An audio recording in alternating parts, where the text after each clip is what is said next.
बोलो गीता माता की जय। ओम श्री परमात्मने नमः। श्रीमद् भगवद गीता तृतीय अध्याय 33वां श्लोक। सदृशं चेष्टते स्वस्वया प्रकृतिर्ज्ञानवानपि प्रकृतिं यान्ति भूतानि निग्रह किं करिष्यति।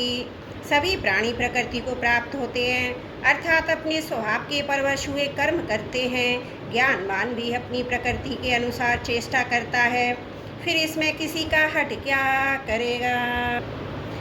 प्रकृति में यान्ति भूतानि, जितने भी कर्म किए जाते हैं वे स्वभाव अथवा सिद्धांत को सामने रखकर किए जाते हैं। स्वभाव दो प्रकार का होता है, राग द्वेष रहित और राग द्वेष युक्त। जैसे रास्ते में चलते हुए कोई बोर्ड दिखाई दिया और उस पर लिखा हुआ पढ़ लिया, तो ये पढ़ना ना तो राग द्वेष से हुआ और ना किसी सिद्धांत से, अपितु राग द्वेष रहित स्वभाव से स्वतः हुआ। किसी मित्र का पत्र आने पर उसे राग पूर्वक पढ़ते हैं, फिर शत्रु का पत्र आने पर उसे द्वेष पूर्ण पढ़ते हैं, तो ये पढ़ना राग द्वेष युक्त स्वभाव से हुआ।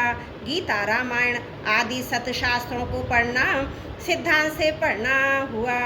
मनुष्य जन्म परमात्मा प्राप्ति के लिए है, अतः परमात्मा प्राप्ति के उद्देश्य से कर्म करना भी सिद्धांत के अनुसार कर्म करना है। इस प्रकार देखना, सुनना, सूंघना, स्पर्श करना आदि मात्र क्रियाएं स्वभाव और सिद्धांत दोनों से होती हैं। राग द्वेष रहित स्वभाव दोषी नहीं होता, प्रत्युत राग द्वेष युक्त स्वभाव दोषी होता है। राग द्वेष पूर्वक होने वाली क्रियाएं मनुष्य को भांति हैं, क्योंकि इनसे स्वभाव अशुद्ध होता है। सिद्धांत से होने वाली क्रियाएं उद्धार करने वाली होती हैं, क्योंकि इनसे स्वभाव शुद्ध होता है। स्वभाव अशुद्ध होने के कारण ही संसार से माने हुए संबंध का विच्छेद नहीं होता। स्वभाव शुद्ध होने से संसार से माने हुए संबंध का सुगमता पूर्वक विच्छेद हो जाता है। ज्ञानी महापुरुष के अपने कहलाने वाले शरीर द्वारा स्वतः क्रियाएं हुआ करती हैं, क्योंकि उसमें कर्तव्य अभिमान नहीं होता। परमात्मा प्राप्ति चाहने वाले साधक की क्रियाएं सिद्धांत के अनुसार होती हैं। जैसे लोभी पुरुष सदा सावधान रहता है, कहीं कोई घाटा न लग जाए, ऐसे ही साधक निरंतर सावधान रहता है कि कहीं कोई क्रिया राग द्वेष पूर्वक न हो जाए। ऐसी सावधानी होने पर साधक का स्वभाव शीघ्र शुद्ध हो जाता है, परिणाम स्वरूप वह कर्म बंधन से मुक्त हो जाता है। सदृशं चेष्टते स्वस्वा प्रकृतिर्ज्ञानवानपि, यद्यपि अंतकरण में राग द्वेष न होने से ज्ञानी महापुरुष की प्रकृति निर्दोष होती है, वह प्रकृति के वशीभूत नहीं होता, तथापि वह चेष्टा तो अपनी प्रकृति के अनुसार ही करता है। जैसे कोई ज्ञानी महापुरुष अंग्रेजी भाषा नहीं जानता और उससे अंग्रेजी बोलने के लिए कहा जाए तो वह बोल नहीं सकेगा, वह जिस भाषा को जानता है उसी भाषा में बोलेगा। भगवान भी अपनी प्रकृति को वश में करके जिस योनि में अवतार लेते हैं उसी योनि के स्वभाव के अनुसार चेष्टा करते हैं। जैसे भगवान राम और कृष्ण रूप से मनुष्य योनि में अवतार लेते हैं तथा मत्स्य कच्छप 12 योनियों में अवतार लेते हैं, तो वहाँ उस योनि के अनुसार ही चेष्टा करते हैं। तात्पर्य है कि भगवान के अवतारी शरीर में भी वर्ण योनि के अनुसार स्वभाव की भिन्नता रहती है, पर परवशता नहीं रहती। इसी तरह जिन महापुरुषों का प्रकृति से संबंध विच्छेद हो गया है उनमें स्वभाव की भिन्नता तो रहती है, पर परवशता नहीं रहती। परंतु जिन मनुष्यों का प्रकृति से संबंध विच्छेद नहीं हुआ है उनमें स्वभाव की भिन्नता और परवशता दोनों रहती है। ज्ञानी महापुरुष का स्वभाव शुद्ध राग द्वेष रहित होता है, अतः वह प्रकृति के वश में नहीं होता। इसके विपरीत अशुद्ध राग द्वेष स्वभाव वाले मनुष्य अपनी बनाई हुई परवशता से बाध्य होकर कर्म करते हैं। अर्जुन भी जब हठ पूर्वक युद्ध रूप कर्तव्य कर्म का त्याग करना चाहते हैं तब भगवान उन्हें यही कहते हैं कि तेरा स्वभाव तुझे बलपूर्वक युद्ध में लगा देगा।